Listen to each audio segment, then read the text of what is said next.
ಅಂದದ ಬೊಂಬೆಗೆ ಗಂಧದ ಶೃಂಗಾರ, ಚಂದದ ಬೊಂಬೆಗೆ ಹೂವಿನ ವಯ್ಯಾರ.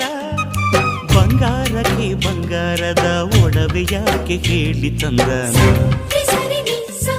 ಹೂವಿಗೆ ಹೂವಿನ ಅಲಂಕಾರ ಯಾಕೆ ತಂದನ. ನಿನ್ನ ನಗುವೆ ಬಂಗಾರ, ಮೌನ ಅಲಂಕಾರ, ನಿನ್ನ ಅಂದವ ನೋಡಿ ನಾನು ಕವಿಯಾಗಲ್ಲ. ಅಂದಕ್ಕೆ ಅಂದ ತಂದ ತಂದಾನ.